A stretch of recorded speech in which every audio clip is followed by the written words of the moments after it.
programa está demais. A gente vai debater um assunto que é muito sério. As pessoas têm dificuldade de falar sobre um assunto que é a depressão. No Brasil, se eu te falar que 6% da população sofre desse mal, sendo a maior taxa da América Latina, gente. E as pessoas têm, assim, ideias diferentes, né? Muita gente pensa que só atinge quem não está bem na vida, mas não é verdade, não. O número de famosos que, mesmo com fama, dinheiro, sucesso, sofreram muito, muito com a depressão. É uma coisa que acontece. Ninguém sabe o porquê que acontece, mas vem acontecendo cada vez mais. Coloca aí. Quase 6% da população brasileira sofre de depressão. E não estão fora das estatísticas aqueles que vivem sob os holofotes. O cantor sertanejo Lucas Luco, o saudoso Chorão, o DJ Alok, a lista de artistas é grande. Paula Fernandes afirmou ter decidido parar de cantar aos 18 anos também por conta do problema. O alvo desse tipo de doença sempre é a pessoa muito sensível. Realmente é uma doença, é algo químico, né, que pode acontecer com bebês, com crianças, adolescentes e senhores, e independente da idade. Esse estágio que eu cheguei foi o estágio número 11, né? E foi quando o meu cabelo caiu, eu lembro que eu emagreci quase 7 quilos. Anitta revelou que não conseguia levantar da cama, tinha dificuldades para sair de casa e precisou diminuir o número de shows. Tive a primeira vez depressão quando eu tinha, bem no início assim, da minha carreira, tinha uns 18 anos. E sempre que eu ficava muito mal, eu achava que tinha um motivo. Ah, não, é porque o povo tá falando mal de mim. Ah, não, é porque não sei o que deu errado. Ah, não, é porque não sei o que lá. E sempre com essa ansiedade. Até que quando veio Vai Malandra, que tudo deu muito certo e começou tudo...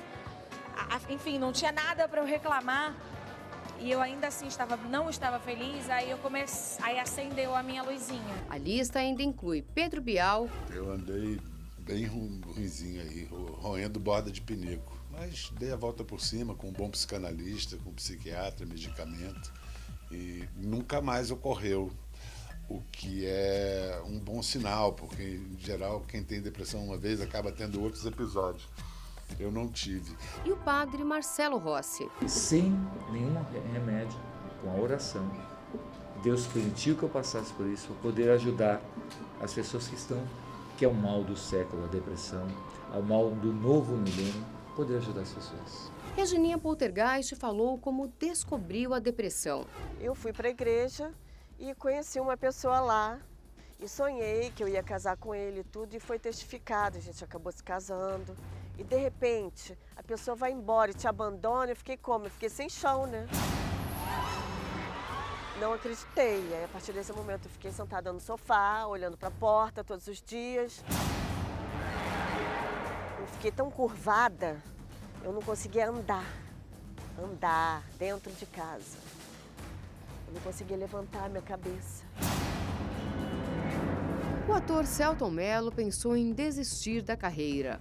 Faço análise há mais de 10 anos, é incrível, me ajudou muito. No que mais te ajudou a análise? Basicamente é autoconhecimento, né? E você se conhecer melhor nunca é demais. Você fez uma pessoa melhor? Com certeza, porque você se conhece melhor, conhece suas fraquezas, suas forças, suas capacidades, todo o seu potencial. O humorista Whindersson Nunes falou sobre a doença.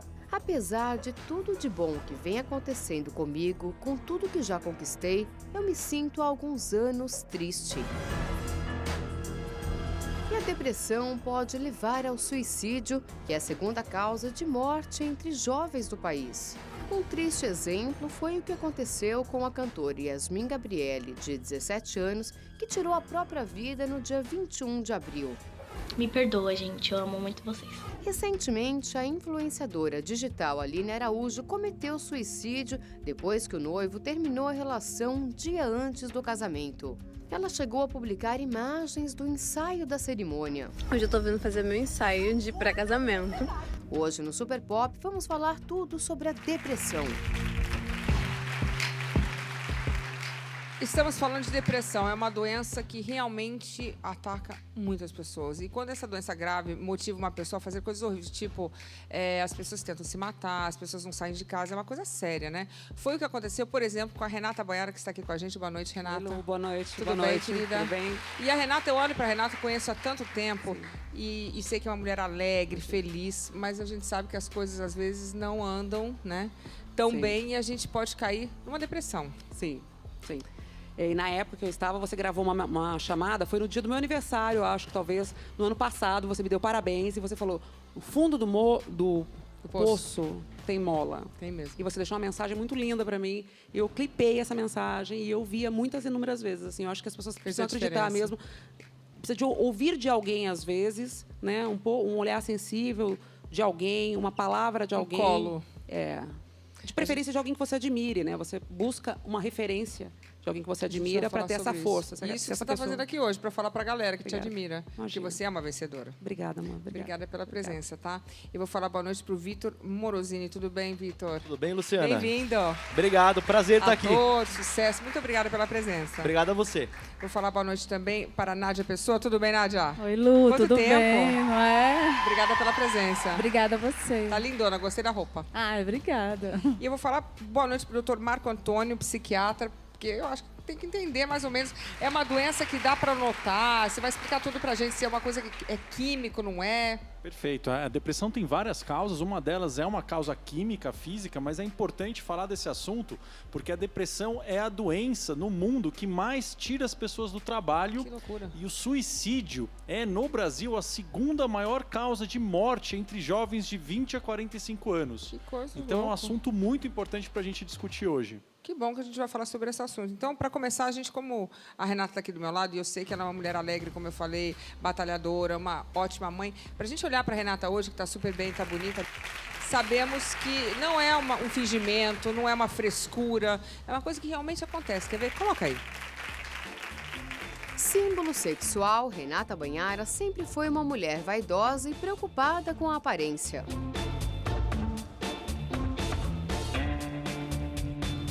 No carnaval, chamava atenção pelo corpo perfeito. Mas, após ter contraído uma grave infecção, Banhara diz que pensou em suicídio ao se ver deformada. Quando a dor passa de 3 meses, o organismo para de fabricar as substâncias que são precisas para você viver. Ter prazer, para você Seu ter, cérebro claro. fica negro. Então, não é você que é uma suicida. Não é eu tô com vontade de falar para ela, eu quero ir embora, eu quero parar com a dor, eu quero ir embora.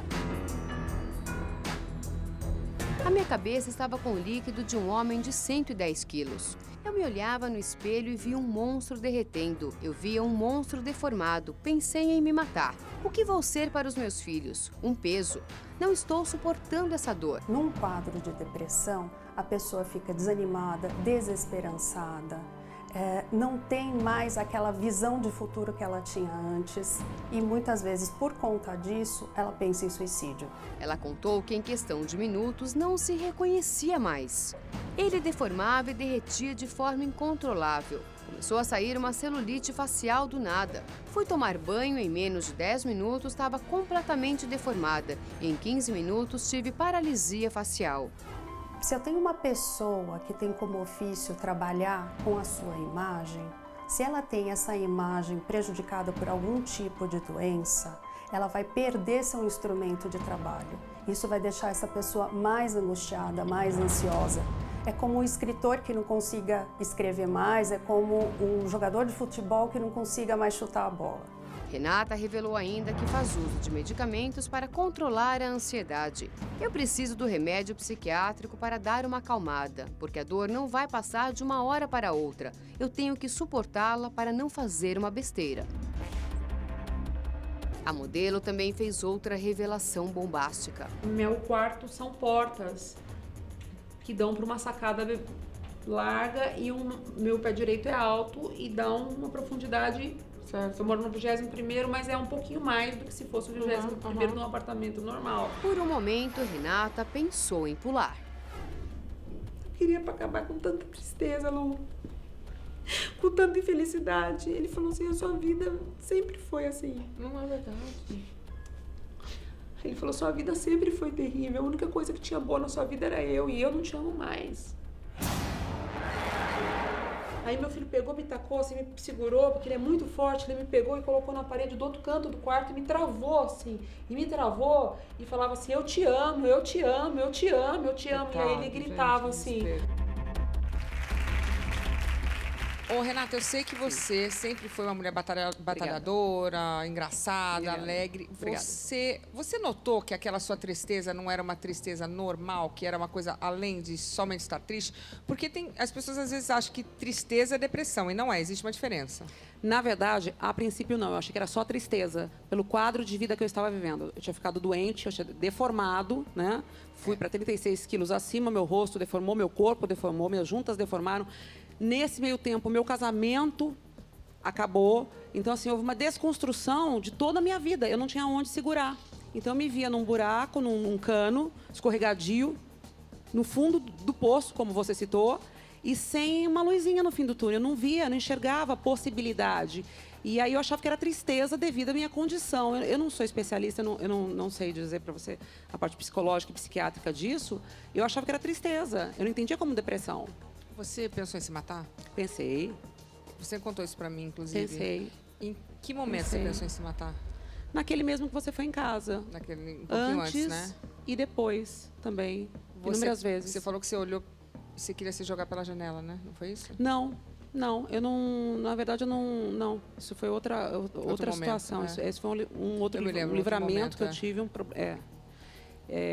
Eu acho que quando foi falado para mim que eu não era capaz mais, que eu ouvi isso, né? Eu lembro disso. Eu ouvi isso do meu ex-companheiro, que eu era uma mulher velha, feia, doente, que ele não me amava mais e que ninguém iria me amar mais.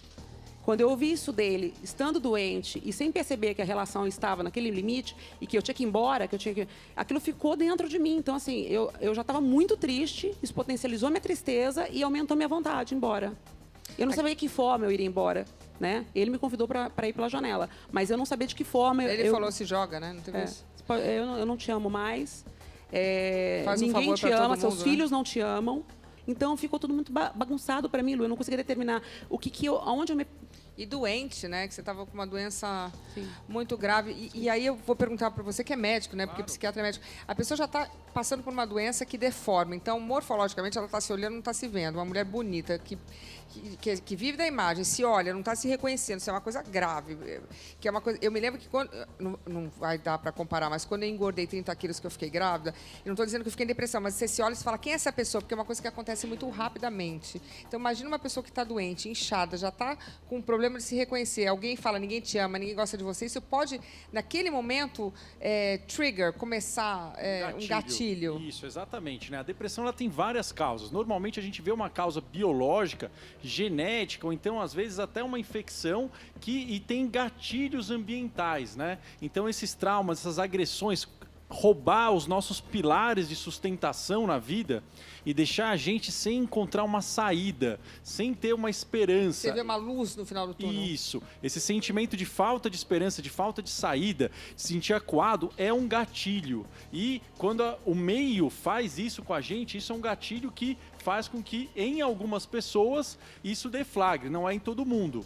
No caso da Renata, teve esse fator e teve o próprio fator da infecção, que isso também causa uma inflamação no corpo e no cérebro que predispõe à depressão também. E aí a pessoa doente pode, então, ficar com depressão porque está doente? Pode. Na verdade, a gente sabe que a depressão tem 3 causas, né? Uma delas é biológica, que tem a ver com infecções, com questões hormonais, questões metabólicas e genéticas. A outra tem a ver com a história de vida, de traumas, de abuso ao longo da vida. E também devido ao ambiente, quando o ambiente está muito agressivo e não tem fatores protetores, não tem prazer na vida, tem isso só é muito ruim. Cobrança. Quando a pessoa não vê uma coisa boa, a pessoa começa a falar, tá tudo horrível. Eu gosto de falar, né, uma frase para os meus pacientes, que a gente não adoece por excesso de sofrimento, a gente adoece por falta de prazer. Ai, que loucura isso. Então tem que fazer o quê? Tem que arrumar prazer nas coisas simples, andar na praia, falar com amigos, sair com os filhos. Atividade física, exposição à Serotonina, natureza, né? Conexões sociais, tudo isso amigos. Não precisa ser necessariamente um relacionamento, mas ter uma conexão afetiva. A pessoa que né? te acolhe. Aqui está dizendo que a Renata pensou em se matar e que a cantora Simone, irmã de Simária, salvou sua vida? Sim, porque ela começou a me mandar o WhatsApp. Agora eu lembrei. Eu tinha até esquecido. Olha que engraçado, doutor, parece que não é uma pessoa que, né? Parece que não foi eu, assim. Que bom, passou. Num domingo, eu estava muito mal, eu tomei vários remédios, eu orei, eu rezei, fiz um Pai Nosso, agradeci a Deus, pedi perdão e falei, quando eu dormir, eu quero acordar num outro lugar. Eu deixei a documentação dos meus filhos arrumada, tudo direitinho. Quando eu dormir, eu quero acordar em outro lugar. Eu tomei muito remédio para dormir. Muito. E aí, nesse meio tempo, ela mandava o WhatsApp. A Simone me ficava me mandando WhatsApp. Mas ela não... Engraçado que é aleatório isso. Porque sabe coisa... Tipo, você mandar do além. Do nada. Você tá bem? Eu falei, tô ótima. Mas você tá bem? Eu tô ótima. Tá tudo bem? Tá. Mas amanhã eu quero te mandar para um retiro. Eu quero que você vá conhecer, eu quero que você saia desse seu mundo que você está vivendo e eu quero te colocar num retiro. E eu falei, eu vou assim, quando? Ela falou, quinta-feira. Eu falei, tá bom, eu vou, posso comprar passagem, me dá seu nome, tudo direitinho, RG. Eu falei, pode. E ela foi comprando tudo. Eu falei, mas eu estava tão longe. Eu falei, eu vou dormir, quando eu acordar eu não vou estar aqui mais. Quando eu dormir, eu não vou estar aqui mais. Eu vou acordar, eu quero a paz, eu quero acordar em paz. Eu não sinto paz, eu não sinto felicidade, eu não tenho vontade de viver. A depressão tira qualquer... Ou depressão ou tristeza, o doutor vai saber, porque ele também me ajudou bastante no processo. Né? Eu quero ter paz. Essa vida não é a vida que... Nem de longe eu quero. Isso está monstruoso, isso está horrível. Eu não mereço tanto sofrimento. Então, eu preciso dormir e acordar em paz. Deus há de ter piedade de mim. Eu acho que o suicida pensa muito isso também, doutor, que Deus tem que ter piedade dele.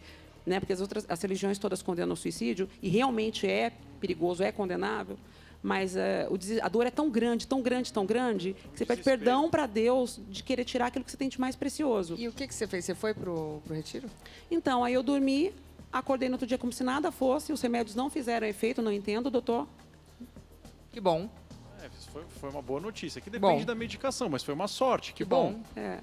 Acordei enjoada, muito enjoada, mas... E aí você foi pro retiro? Eu fui pro retiro, fiquei nesse retiro, foi muito bacana, uma experiência muito legal, né? De amor próprio, de ensinamento, de fé. A fé ajuda bastante, Lu, a fé ajuda muito. Eu acho que o que mais me ajudou é ouvir as pessoas que gostavam de mim. Você podia ter me ligado nessa época, eu ia te xingar pra caramba. A vida é realmente dura e que o... Ele falou, vem aqui pra casa pra gente rir um pouco. Lindinha. Que a vida é dura, assim, mas que tem que dar a volta por cima, tem que superar, e que existem pessoas que querem bem a gente, que você não enxerga que as pessoas te querem bem. Você fica numa... Foi o que o doutor falou, fica numa situação tão complicada que você não imagina que tem saída e que tem pessoas que te querem bem. Então, você recebendo esse carinho, essa fala, como foi aquele vídeo, eu assistia o vídeo.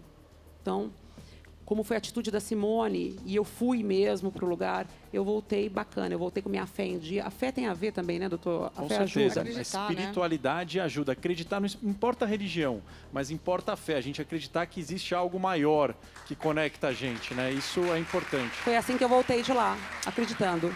Agora o Vitor. Vitor, agora a gente vai para cima de você, viu? O ator e hoje piloto de avião Vitor ocupou o noticiário ao cair do 5º andar de um prédio e, por um milagre, o Vitor está aqui hoje, ele vai contar a sua história. Eu quero relembrar um pouquinho, você vai me dizer o que aconteceu. Coloca aí. O uso do álcool e outras drogas aumenta o risco de depressão. E a história de Vitor Morosini ilustra bem o caso. O ator atuou na novela Belíssima. Pra mim tá sendo maravilhoso trabalhar nessa novela com essa artilharia pesada de atores como Lima Duarte, Cláudia Raia. E eles me ajudaram muito, principalmente em cena, né? Que eles ajudam a gente a se posicionar ou falar o texto de um jeito ou de outro. Fez o papel de Isaac, o filho da personagem de Cláudia Raia. E não se fala mais desse assunto, acabou! Eu não quero, mamãe! Eu já falei que eu quero ser judeu como meu pai. Entende? Shine the gold! Também participou do seriado Sandy Júnior, além de Escrito nas Estrelas em 2010. Em agosto do ano passado, passou pelo maior susto de sua vida.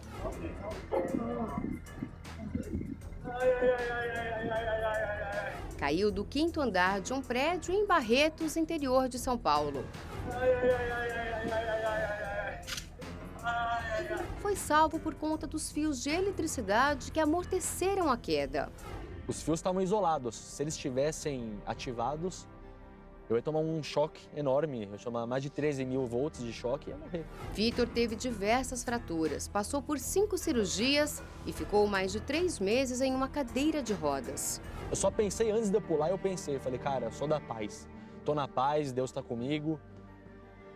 E tava mesmo, né? Porque eu vivi. Tudo aconteceu após um surto em consequência do uso de drogas. Vitor chegou a se internar 6 vezes em clínicas de reabilitação.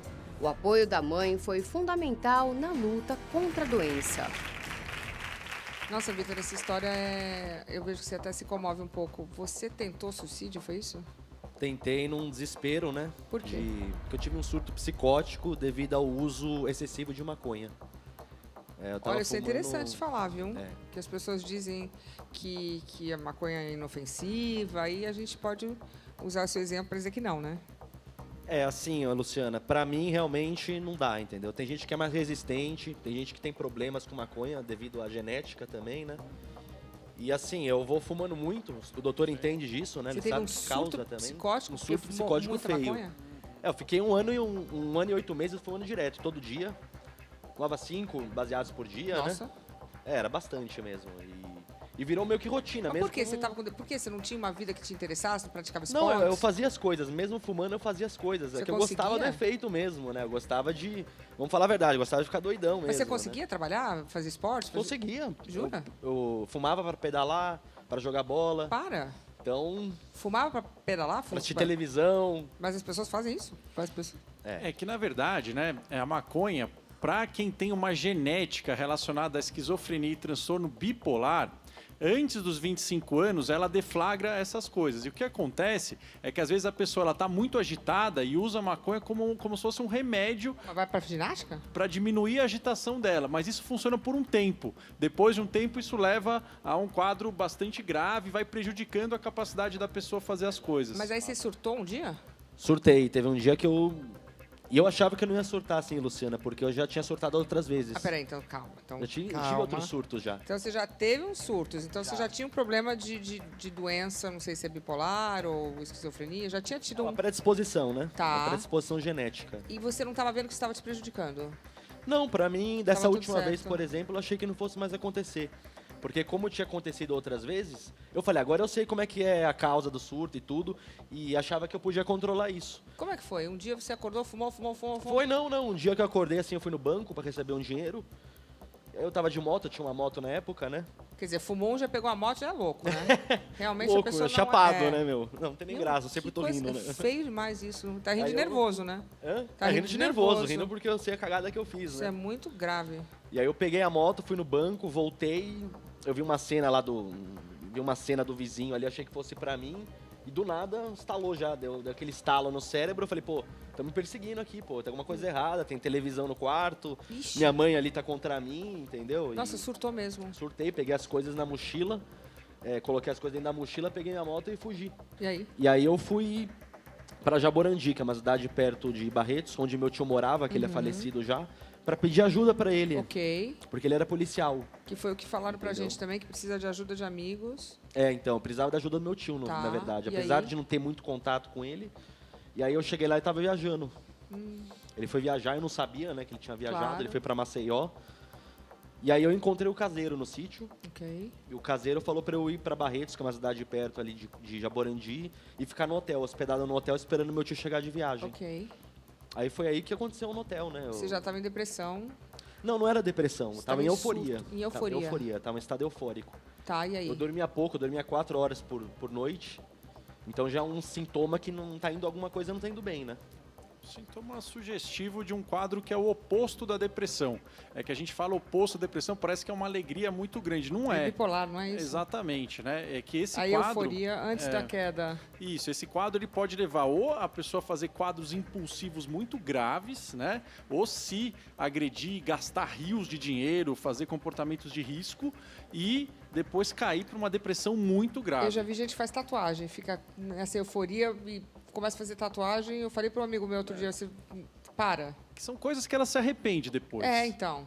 São coisas Eu mesmo impulsivas. fiz tatuagem. Tá vendo? Eu mesmo fiz várias quando eu tava doido. Eufórico. Inclusive que tive que cobrir a tatuagem porque eu não gostei, né? Me arrependi. E aí, tá, e aí você tava lá, como é que você foi pular da janela? Ah, tá. Então, aí a história eu vou abreviar, né? Pra não falar Antes, tudo. assim, minutos antes, o que você Minutos pensou? antes, eu acordei, era umas 4 da manhã. Jovem, bonito, tudo certo, Não, era umas 3 da saudável? manhã, Acordei umas 3 da manhã e falei, vou tomar banho. Aí fiquei 3 horas no banho, já surtado, né? Imaginando que tinha gente atrás de mim e tudo. Eu falei, não tenho o que fazer. Aí eu mandei um WhatsApp pra minha mãe. Ai, coitada da sua mãe. Coitada, ela tá ali, inclusive, né? Coitada da senhora, sua mãe. Aí eu mandei um WhatsApp pra ela falando que eu precisava de ajuda, precisava ser internado e tudo, né? E aí eu mandei mensagem pra ela, só que ela tava na rua e a bateria acabou do celular dela. Para. E ela não respondia mais. E aí? E aí quando ela não me respondeu, eu falei, surtou. vou ter que pular. Vou acabar com isso. Do 5º andar, cara. Do 5º andar, e era alto pra caramba, né? Você foi... Eu tenho medo de altura, Luciana. Isso que eu não Você entendo, pulou? entendeu? Eu pulei, cara. Da primeira vez eu fiquei em pé. Sabe aqueles ar-condicionados que ficam fora do hotel? Sei. Então, aí eu subi, fiquei em pé ali Para. e voltei pro hotel. De novo, voltei pro quarto, depois subi de novo. Aí eu ouvi batendo na porta do quarto. Na hora que bateu, assim, eu só falei, não tô entregue na mão de Deus. Aí você pulou? Pulei. E aí, dei um Vitor? impulso, pulei de peixinho ainda. E aí, na hora que eu caí, tinha uns fios elétricos embaixo, que graças a Deus estavam desativados. Que sorte. E aí, quando eu caí em cima do fio, ele amorteceu a queda e mesmo assim eu me quebrei inteiro, né? Você quebrou o quê? Só que se não fosse... Quebrei os 2 pés, dedo do pé, coxa, fêmur, né? Fêmur, tíbia, ombro, costela e vértebra. Para. Me quebrei inteiro. Fiquei no hospital lá, na UTI. Fiquei quase 2 semanas na UTI. Fiz 5 cirurgias. Só que se não fosse os fios, eu não estaria aqui. Agora, a outra sorte que eu tive é que eu não bati a cabeça, né? Se eu tivesse batido a cabeça no chão, podia ter ficado... Quando você acordou e estava vivo, você quis viver ou você quis morrer? Não, então, na verdade, na hora que eu caí no chão, eu não desacordei em nenhum momento. Você se deu conta do que tinha feito? Me dei conta, falei, Você arrependeu?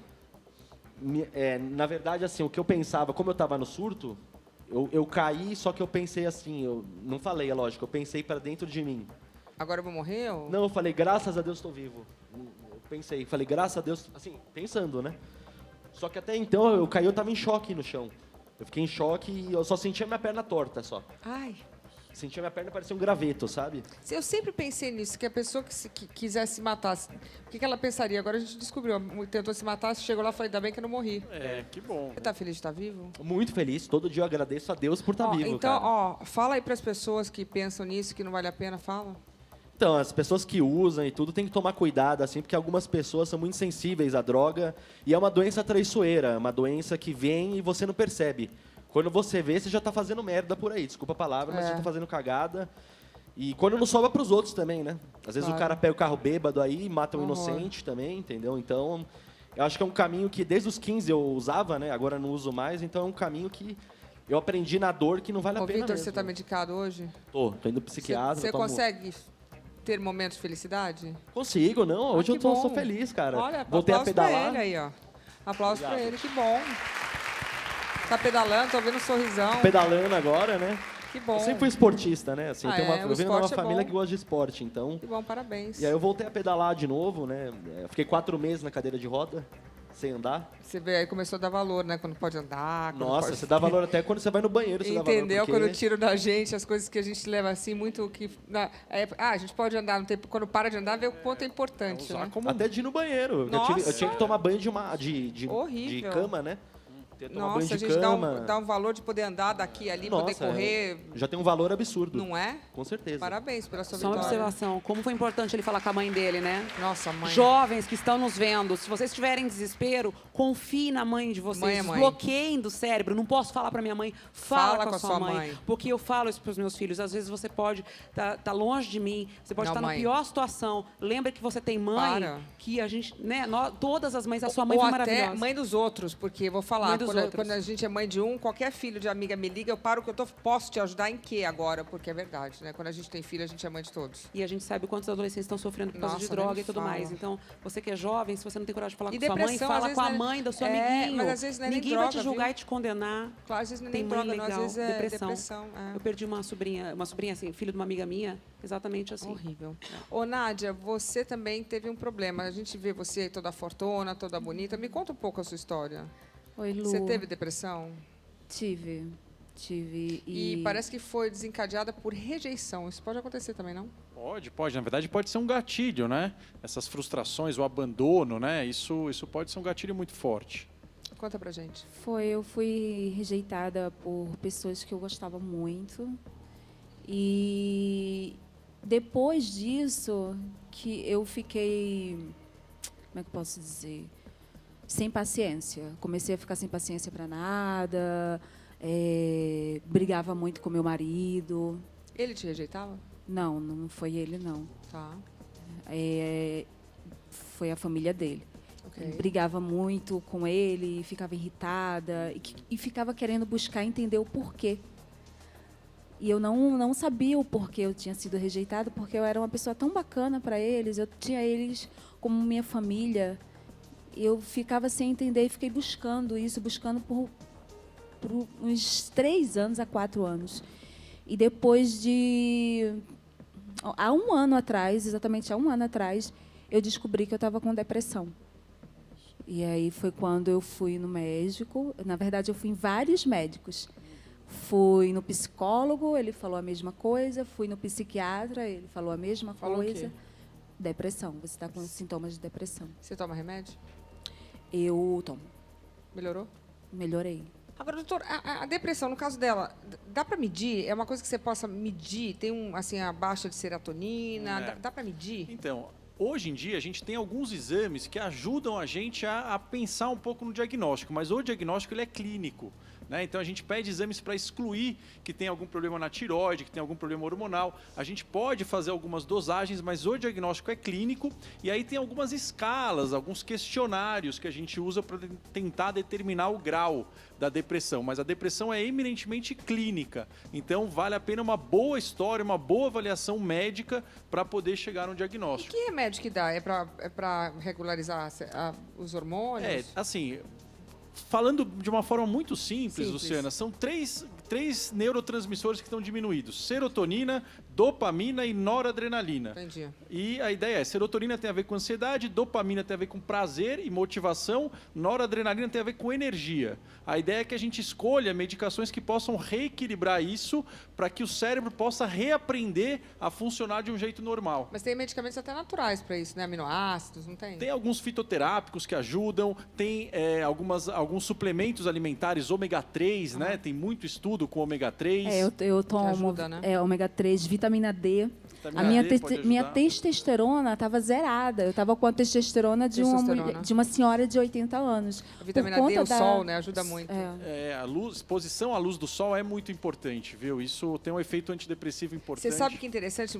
Isso não tem muito a ver, mas todas as vezes que eu viajo, e eu viajo muito, eu chego triste. É uma coisa engraçada. Todas as vezes. E olha Países escuros, né? Eu não sei. Eu chego de viagem arrasada, triste. Não importa que eu esteja de férias de lua de mel, o lugar mais lindo que eu estou indo para minha casa.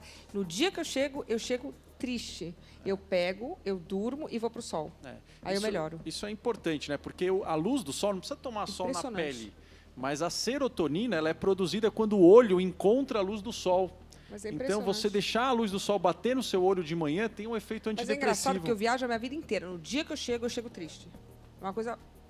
Agora, você hoje está medicada. Você está casada ainda? Tô casada. Como que você lida agora com essa rejeição? Você vê de uma forma melhor? Você consegue lidar? Vejo de uma forma melhor. Eu entendi que... Não é com você, né? Não é comigo, eu não fiz nada, e sim com a outra pessoa. Certo. E eu tenho que entender que aquela pessoa tem escolhas. Claro. Opa, boa isso. E no caso, quando você estava no reality show, em algum momento você teve depressão? Não, acredita? Isso é bom.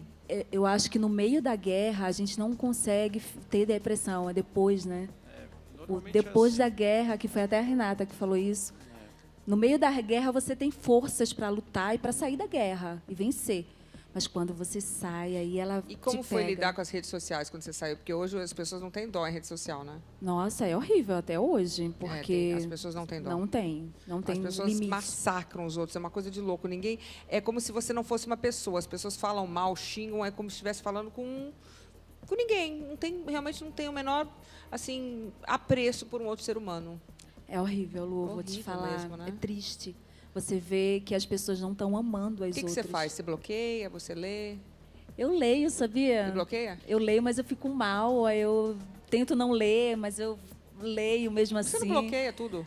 Eu bloqueio às vezes, mas às vezes eu não vou fazer eu bloqueio isso, tudo, deixa uma por pra uma. lá. Eu adoro, fico no banheiro naquele momento meu e fico lá e bloqueio um, bloqueio dois. É o jogo da paciência moderno. Adoro. Eu falo assim, a sua falta de sorte, você não vai poder me ver mais. Vai ter que criar um outro perfil. E cria, viu? Mas aí eu fico bloqueando, aí uma hora para, né? É o jogo da paciência. Então fica uma dica para todo mundo, é o jogo da paciência moderno. Fica lá, Bloqueia. bloqueia. De vez em quando eu vou dar uma olhadinha na cara da pessoa e eu começo a dar risada. Aí eu falo, entendi. Nunca é a Gisele me xingando, sabe? Claro. Ou a Ana Hickman, a Sabrina. É sempre umas pessoas que realmente não estão felizes. Porque para você sair da sua vida para xingar outro... Agora, se fizer uma crítica construtiva, a pessoa lê e fala, não é verdade? Por que não, né? É uma coisa... Agora, é muito... Desculpa, Lu. Pode Outra falar, coisa que falam muito para mim até, que eu tenho muito medo disso, dessa responsabilidade, assim, você é exemplo de superação. Eu acho que a gente aqui, nós três, eu não sei se eu posso falar para vocês, mas pelo menos é o que eu imagino, doutora, eu não sou exemplo de superação, eu sou exemplo de luta. Então, no meu... Eu tenho muito medo que as pessoas depositem em mim uma confiança muito grande, porque eu luto todo dia. Tudo bem, mas né? é isso. Todo mundo, todos nós lutamos todo dia. Não é uma superação definitiva, porque...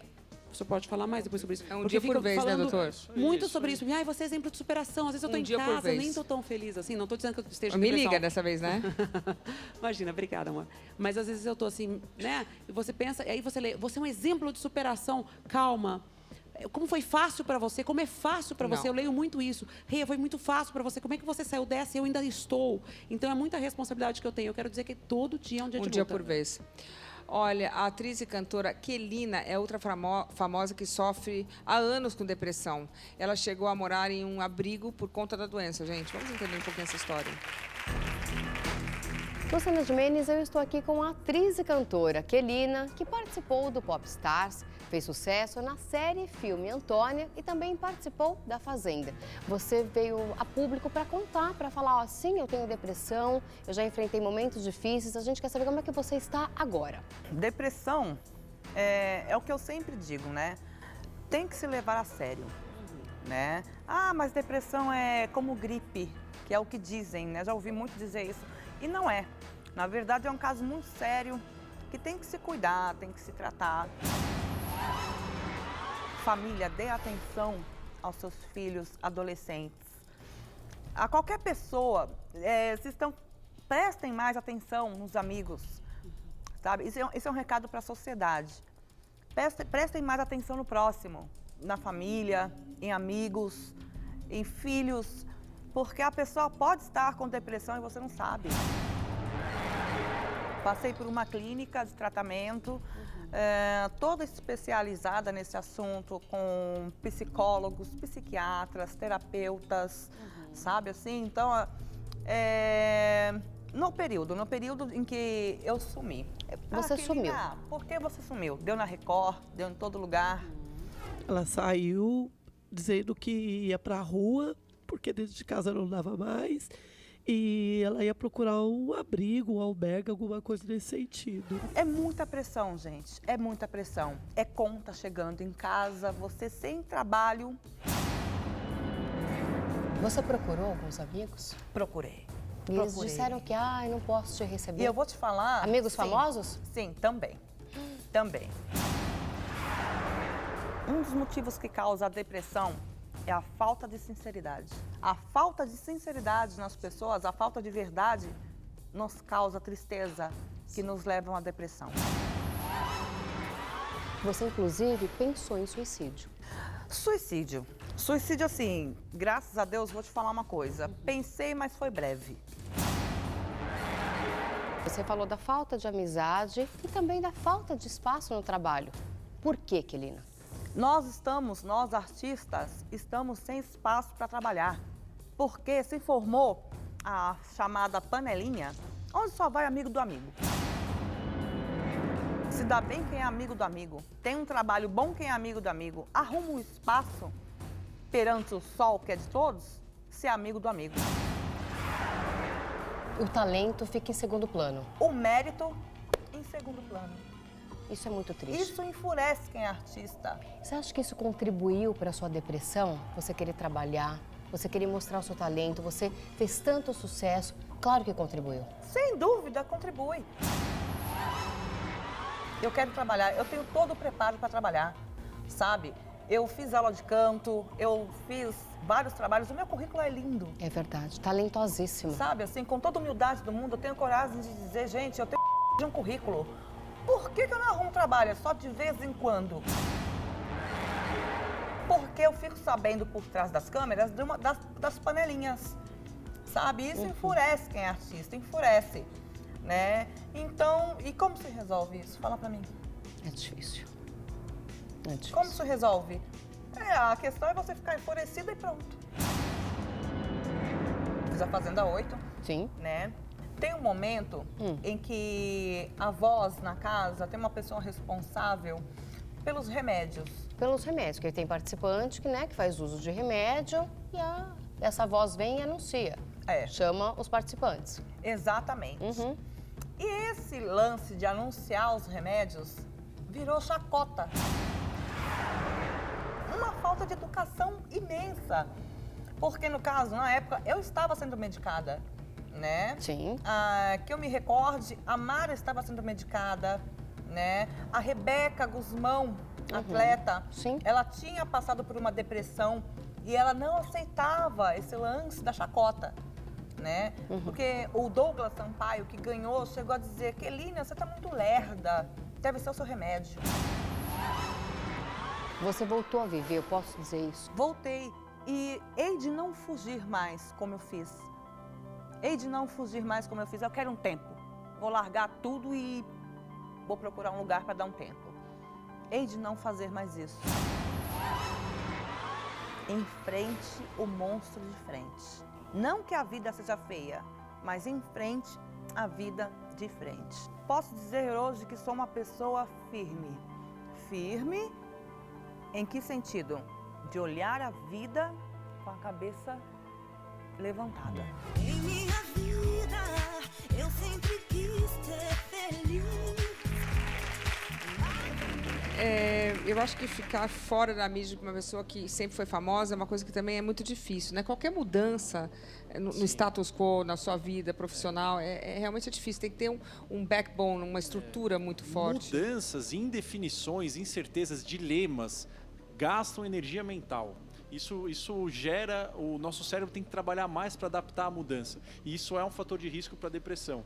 Doutor, eu tenho uma pessoa que eu conheço, ela sempre, uma pessoa que anda com depressão, e ela me fala assim: o problema é que eu não tenho felicidade, é o que você falou. Então, não tem um namorado, aí não tem um trabalho, aí não tem dinheiro. Quer dizer, são várias coisas que estão faltando. Sim. Se a pessoa tem um problema numa coisa, eu acho que é mais fácil. Mas quando faltam várias coisas, eu falto o namorado, e falta o dinheiro, e falta o trabalho, falta o reconhecimento profissional, a pessoa acaba não se vendo em lugar algum. Ela fala: e por que eu tô aqui? É que aí entra num ciclo, né? Começa a acontecer isso, aí o cérebro ele muda e a pessoa começa a ficar para baixo, ela começa a se cuidar menos, a interagir menos com as pessoas. Aí os outros se afastam dela. Aí ela fala: puxa, realmente ninguém me quer mesmo. E aí ela acaba se cuidando menos. E aí isso vai entrando num ciclo, que é o ciclo da depressão, que uma hora a gente tem que resgatar a pessoa disso, porque ela acaba não achando saída. E a pessoa, se tomar um medicamento para depressão, depois pode sair do medicamento no momento melhor? Não, a ideia é sim, né? Todo tratamento, quando a gente começa ele, tem que ter começo, meio e fim, né? Então, o objetivo de todo tratamento é chegar uma hora e a pessoa parar. É que algumas pessoas vão ter que usar por mais tempo do que outras para evitar a recaída. Mas sempre o objetivo de um bom tratamento é ele ter começo, meio e fim. Como é que a pessoa sabe que com depressão não está triste? Vamos dizer, a pessoa perde um ente querido, morreu uma pessoa que ela gosta muito, ou um marido, ou um filho que realmente eu acho que a pessoa nunca se recupera, não consigo imaginar. Mas como que a pessoa sabe a diferença entre tristeza e depressão?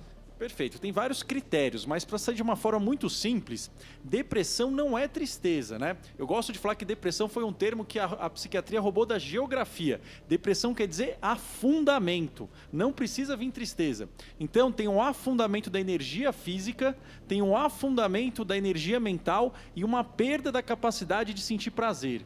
Esses são os sintomas-chave. Mas vem também irritabilidade, alteração de sono, alteração de apetite, vem um sentimento de culpa muito grande, mas os principais é a diminuição da energia física e a capacidade de sentir prazer. Você teve isso, Renata? Eu tive. Tudo isso, esse combo, né? Acho que é um combo comum a todos, é a vala comum. Você teve isso também? Tive. Quase perdi meu marido. Porque... Difícil para os entes queridos também, né? Em uma determinada fase da minha vida também tive. depressão. E é engraçado que a gente ouve as pessoas falando, mas aí então a pessoa é rica não tem depressão, a pessoa é famosa não tem depressão. Calma, gente, conhecemos vários casos de pessoas ricas e famosas que se mataram. Whitney Houston, a pessoa era... Robin Williams, quer dizer, o cara ganhou Oscar, o cara é genial, morreu, quer dizer, se enforcou, uma coisa horrível. Quando eu falo da Whitney Houston, uma voz de anjo, tudo, a gente olhando e falando, mas como que essa mulher linda, jovem, com dinheiro, com essa voz se mata? A gente não sabe o inferno que a pessoa está passando, né? Assim, e as pessoas não têm noção que, como artista, às vezes, tem que fingir tanto, né? Eu vejo aqui são 3 artistas, pessoas que estão na mídia. É muito difícil você colocar aquele rosto feliz quando você não está bem? É uma pressão extra? Eu acho que em tudo, né? Eu acho que as pessoas desumanizam um pouco o artista. Não tem ideia que ali dentro tem um ser humano que tem as suas dificuldades, que tem as suas responsabilidades, que às vezes são maiores do que ele pode aguentar. Até porque eu não consigo... Se eu saio da porta da minha casa para fora, você não consegue ser discreta, você não consegue ninguém não te conhecer. Alguém te conhece, alguém te cobra alguma coisa. A pressão externa é muito grande. Tem que estar feliz. Tira uma foto comigo, Renata. Você não está feliz. Quantas vezes eu colei cílios com o olho cheio de lágrimas? Quantas vezes eu me maquiei, né, com o rímel borrando? Isso é uma coisa muito normal, né? Enfim. Normal. Os comediantes, as pessoas acham que o comediante é a pessoa mais feliz do mundo. Pelo que eu li pouco antes de vir aqui para o programa, e fiquei até assustada, que os comediantes geralmente têm tendência a ter muita depressão. A gente vai falar sobre isso. Não, a gente vai falar justamente sobre isso. Foi bom você ter falado que, por exemplo, esse bom humor que ela está falando, às vezes entra em depressão. Pois é, gente, muitos artistas que vivem disso, que ela falou do sorriso, de dar risada, de fazer com que possamos dar risada, sofrem muito com esse mal, que é a depressão. Coloca aí. A depressão não poupa nem quem vive do riso. Que eu tô passando por uma coisa que eu não sei o que é e não sei como resolver. O ator Jim Carrey luta contra o distúrbio desde 2004. Robbie Williams, que fez tanta gente rir, tirou a própria vida aos 63 anos, vítima da doença. No Brasil, Chico Anísio revelou como superou o problema. Se não fossem os remédios que a psiquiatria dá, se não fosse isso, eu não teria conseguido fazer 20% do que eu fiz. O humorista Dedé Santana também foi vítima. Você sentiu tristeza ou foi depressão? Olha, com meu irmão e com o Beto foi uma depressão mesmo.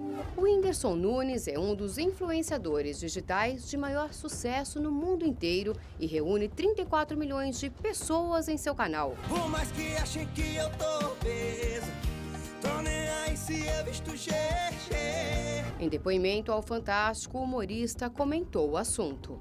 Ficava conversando comigo mesmo à tarde, ali em cima, quando eu já ia ver, tava tudo escuro, já era de noite. Meu Deus do céu, preciso tomar um banho. Entendeu? Escovar os dentes e ir no shopping e assistir a um filme e fazer alguma coisa, porque acho que não tô batendo bem das ideias, entendeu? Então aí eu me preocupava. Quando você tá nessa situação, você quer encontrar um culpado e a pessoa que está com você vai decidir se ela segura as pontas ou não. Heloísa Perissé usou o bom humor para falar sobre a depressão. E aí, você tá medicada, Lulu? Eu sou medicada. Eu sou medicada. Eu não estou, Somos medicadas. Bom, eu tenho aqui uma humorista que é a Thaís Teixeira. Boa noite, Thaís. Oi, Luciana. Tudo bem, boa querida? Noite. Tudo ótimo, e você? Tudo tá bem. Linda hoje, viu? Muito obrigada, amor. Muito obrigada. Maravilhosa. Deixa eu te perguntar uma coisa. As redes sociais, você é uma humorista. Todo mundo acha que o humorista está sempre rindo. Você é uma mulher feliz, normalmente? Eu sou bem humorista. Eu nem me considero humorista, me considero bem humorada.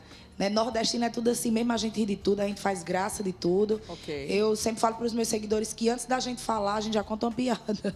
Agora, você teve depressão. Mas a gente fica triste, viu? Também. Você teve depressão? Sim.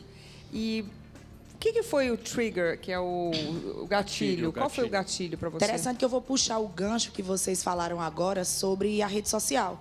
As pessoas acham que a internet é a terra sem lei, onde as pessoas podem falar e, por sermos figuras públicas, elas se acham no direito de colocar a colher delas na nossa panela. É impressionante. E quando a gente chega na rede social, a gente chega imaturo, a gente chega despreparado, porque a gente acha que vai se deparar com um ambiente, né, de glamour, só vai ser alegria, as pessoas vão sorrir, principalmente pelo fato de nós atuarmos nesse segmento de comédia. E as coisas não são assim. Quando tudo começa a dar certo, as pessoas começam a apontar para você. Ai, não tem graça nenhuma, ixi, que menina forçada. Ai, sai daí, vai estudar. E às vezes a gente não sabe lidar com esse tipo de coisa. E é aí que a gente vai evoluindo, a gente vai testando a nossa resistência. E num dado momento, as coisas tudo acontecendo. E eu, como assim que eu tô ficando triste, né?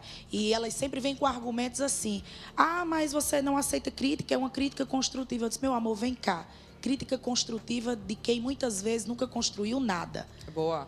E aí eu achei interessante que você falou. Às vezes eu vou olhar... E pegando no âmago, né? Quer dizer, xingando. Nunca tomou um café comigo, como é que vai opinar na minha vida? Não sabe quem eu sou, não sabe de onde eu vim. E nós não somos obrigados a gostar das pessoas. Claro. Mas eu aprendi com a minha mãe, eu acredito que você com a sua também, que nós somos obrigados a respeitar as pessoas, as escolhas delas, as decisões delas. E tá na rede social é isso, né? E é muita coisa. Você tem 1,5 milhão de seguidores, Tem certo? 1,5 milhão de seguidores. Você sente a pressão de ter que postar sempre? Ah, mas eu posto sempre, né? Diferente dos artistas do YouTube, que postam 2, 3 vídeos, eu posto 100 vídeos todos os dias. 100 vídeos. Né? E quando estava com depressão, postava igual? Se eu te disser que sim, porque as pessoas buscam a minha rede social querendo alegria, querendo ver entretenimento. E foi nesse momento que eu vi o quanto eu sou muito mais forte do que o que eu imaginava. Eu disse, poxa, cara, eu sou minha fã. E eu acordava de manhã, não tinha vontade de gravar. Aí, quando eu abri o direct, eu via uma seguidora falando assim, poxa...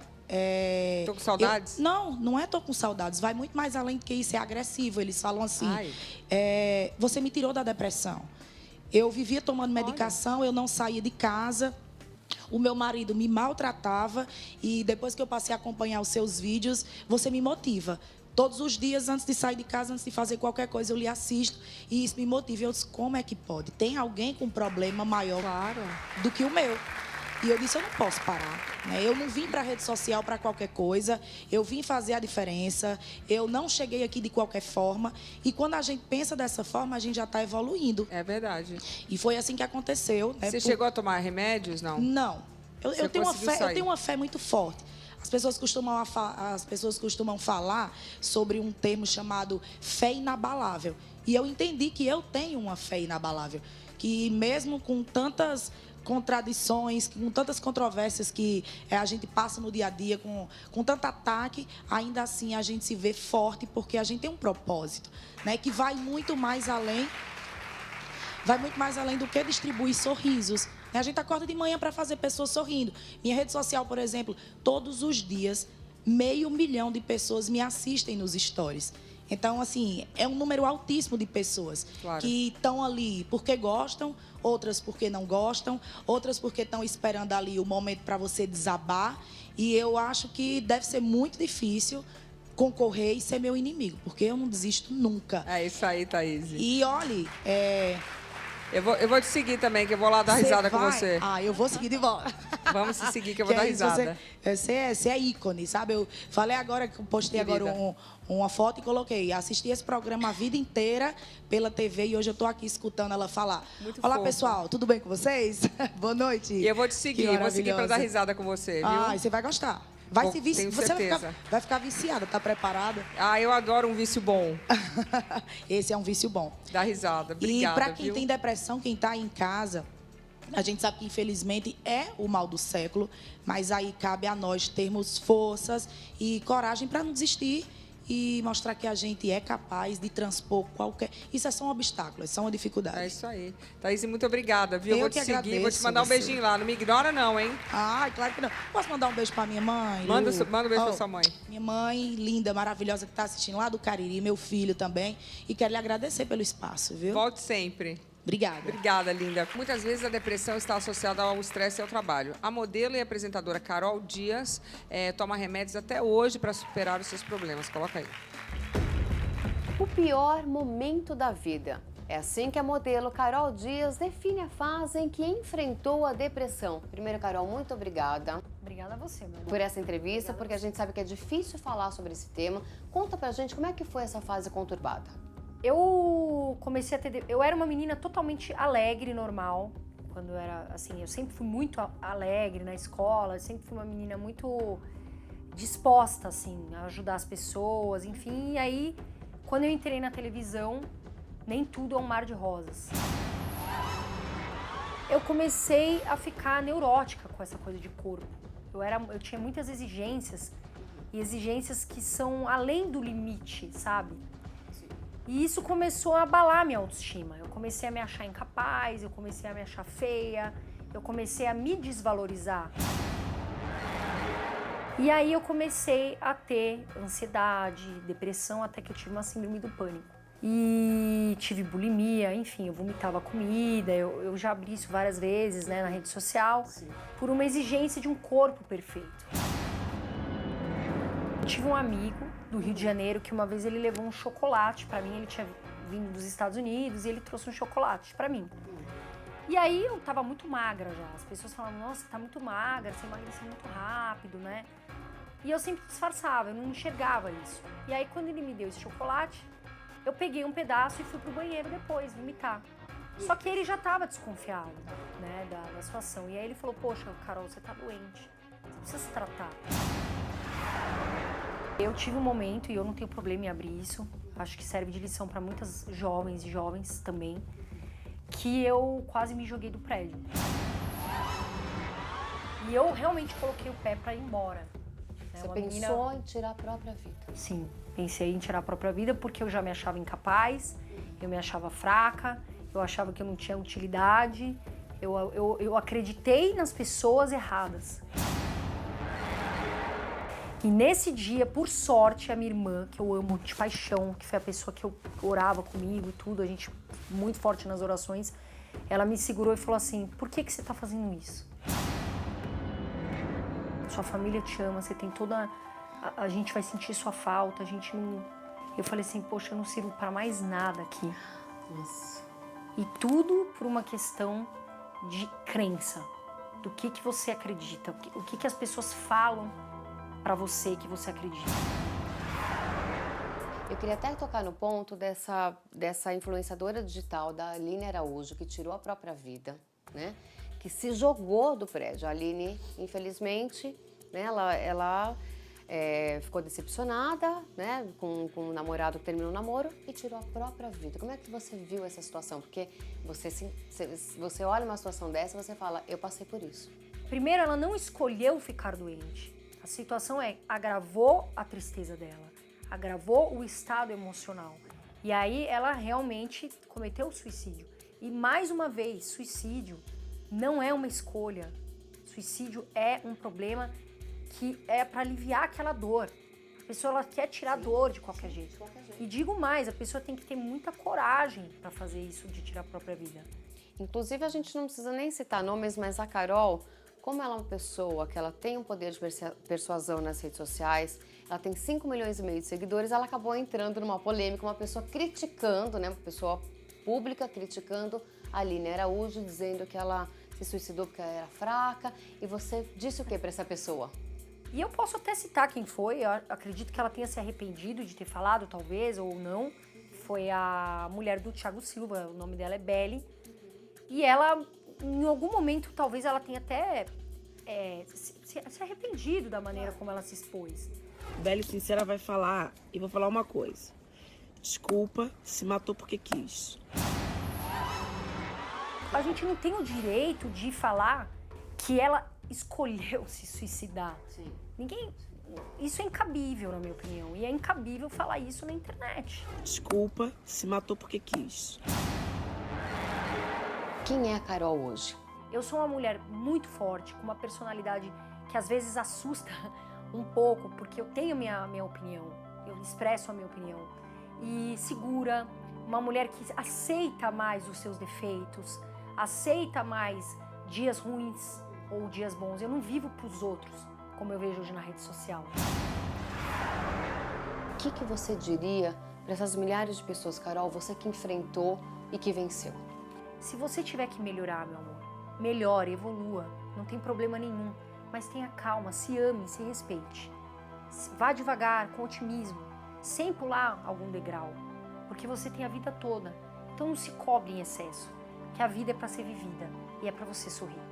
Deus te deu isso. E hoje eu estou falando de um assunto que muitas pessoas já me pediram para falar, a gente demorou, mas hoje estamos falando sobre depressão, que é o mal do século. Realmente as pessoas me pediam muito e hoje a gente conseguiu falar sobre isso. Eu estou aqui com o Vitor Morzini, com a Renata Banhara, a Nádia Pessoa e o Dr. Marcos estão me ajudando. A gente viu que, eu não sei, né, doutor, mas eu sinto que a pessoa, quando ela é famosa, ela tem uma pressão extra, porque ela tem que estar na rua, vamos dizer, ela está na rua, ela não está bem, ela está infeliz, ela está triste. A pessoa para, ela exige do artista, normal, né, porque a pessoa gosta do artista, e o artista não tem para dar, o artista está triste, a pessoa, não, ela saiu na rua, ela está querendo ninguém olhar para ela, mas ela está triste, ela tem que botar um sorriso no rosto. A gente viu ali o caso do Whindersson, que é um cara extremamente talentoso, um cara genial, jovem, mas e aí, como é que faz? Perfeito. É uma pressão extra. Pressão extra e a Renata falou muito bem, né? Que a ideia é que parece que você tem que estar bem, tem que estar superando tudo de uma forma fácil, né? Senão você é um malvado. Exatamente, ou você é fraco, né? Não, a ideia é que todo mundo sofre. É rica, como é que pode não ser famosa? Isso, exatamente. E isso não é só com pessoa famosa, é que às vezes a gente esquece do nosso dia a dia. Eu tenho muito paciente que eu atendo no consultório, a pessoa tá com ideação suicida, você vê no Instagram, a pessoa tá tirando uma foto linda, essa pressão de você ter que ter uma vitrine lindo, maravilhoso para a sociedade. Uma observação, doutor, é 1% da nossa vida o Instagram. As pessoas não têm consciência disso. Perfeito. A minha vida real, lá tem 1%. Eu gosto de mostrar, mas é 1%. Doutor Marco, quer dizer, a gente vai falar sobre isso depois dos comerciais, mas esse negócio do Instagram é uma coisa muito louca, né? Você vê, tá todo mundo feliz. Vamos dizer que você tá num dia ruim. Você abre lá o Instagram, tá todo mundo rico, todo mundo magro, ou todo mundo feliz, todo mundo sorrindo. Você fala, poxa, mas só eu tô triste? Quer dizer que o Instagram, será que é um culpado também da depressão? É um momento que é tudo muito rápido, é tudo muita coisa, muita informação. E esse Instagram não é brincadeira não, doutor, mas eu acho que esse Instagram acaba sendo um gatilho para depressão, porque você tá na sua casa, ferrado, num dia de chuva, você abre lá, tá todo mundo no barco, tá todo mundo rindo. Isso é verdade, viu, Luciana? E não é só uma impressão que a gente tem. Tem vários estudos, incluindo tem um estudo britânico mostrando que Instagram é a rede social que mais está associada à depressão e à ansiedade. O número de horas que você passa no Instagram está associado ao número de sintomas depressivos e ansiosos que você tem. Olha, eu queria agradecer ao Vitor. Vitor, muito obrigada. Parabéns Obrigado a você, pela Luciana. força. Obrigado pela oportunidade. Gostei de ouvir que você está pedalando e arrasando. Obrigado. Renata Banhara, obrigada, Lu, obrigada pela sua luta. Obrigada, um dia por amor, vez. Obrigada. Muito amor pra Obrigada, Nádia. Força, você é lindíssima. Coragem. Obrigada, Lu. Você Adorei que é linda. que você falou, viu? Obrigada, doutor Marco, mais uma vez, por tratar obrigado. das doenças da mente. Obrigado. Força ao nosso. E olha, eu acho que o recado é esse. Não acredite em tudo que você vê, vive a sua vida. E às vezes menos é mais. Não precisa ficar vivendo no Instagram, vai curtir, vai pra praia, vai ver seus amigos. E na hora da depressão, liga pra alguém que você ama, ele vai te ouvir e fala, tô precisando, preciso falar agora, ok? Muito obrigada a todos, boa noite, tchau.